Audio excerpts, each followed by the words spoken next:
Rome সম্রাট বলে, হে আমার সেনাপতিরা, যাও যাও যাও, অনেকগুলো কাঠ সংগ্রহ করো, ওই কাঠের মধ্যে আগুন জ্বালাইয়া ওই আগুনের উপরে একটা কড়াই রেখে দাও, আর ওই কড়াইয়ের মধ্যে তেলগুলো গরম করা আরম্ভ করে দাও। সেনাপতিরা রোম সম্রাটের কথা মানতে যাইয়া এরা ওই জায়গায় কাঠ সংগ্রহ করে আগুন জ্বালালেন, আর ওই কাঠের উপরে এরা বড় একটা কড়াই দিয়া কড়াইয়ের উপর তেল ঢাললেন, আর ওই তেলগুলো গরম গরম করতে লাগলেন। আব্দুল্লাহ ইবনে হুযায়ফা দেখতেছে তেলগুলো অটোমেটিক্যালি গরম হয়ে যাচ্ছে।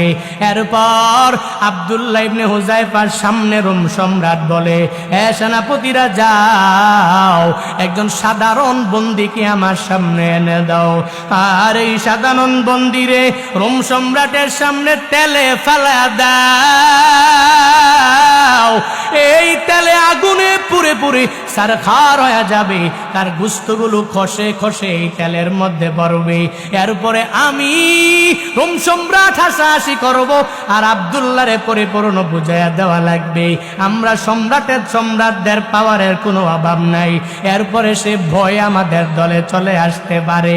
যেই রকম কথা ওই রকম কাজ হয়ে গেল।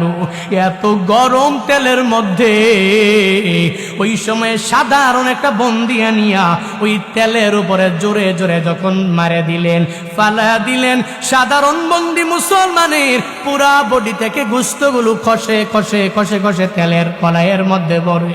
ওদিকে আব্দুল্লাহ এটা দেখে চোখের পানি ফালায়া ফালায়া কান্না করে।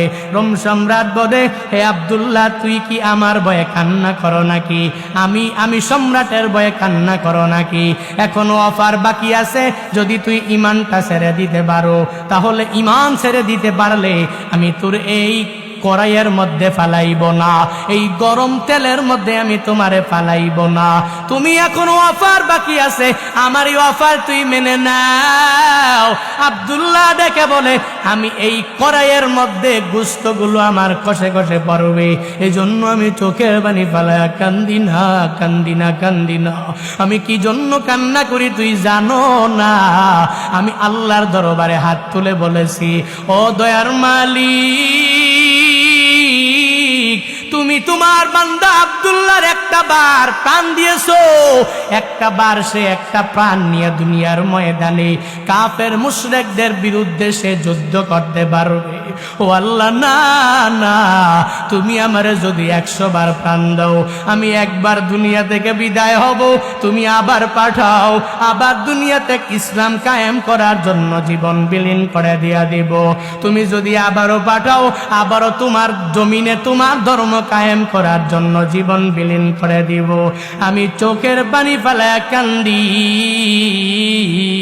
আমাকে এই তেলের কড়াইয়ের মধ্যে ফেলাইবা, এজন্য ভয়ে আমি কান্না করি না করি না করি না করি না। আমি আল্লাহর কাছে কান্না করে করে বলি, ও আল্লাহ, আমার একটা প্রাণ যদি রোম সম্রাট নিয়ে যায়, কোনো অসুবিধা নাই, অসুবিধা নাই। তুমি আমারে যদি 100টা প্রাণ দাও, আমি 100 বার এই দুনিয়াতে আসব, আর কাফের মুশরিক বেঈমানের বিরুদ্ধে আমি 100 বার যুদ্ধ করে শহীদ হয়ে যাব। সুবহানাল্লাহ।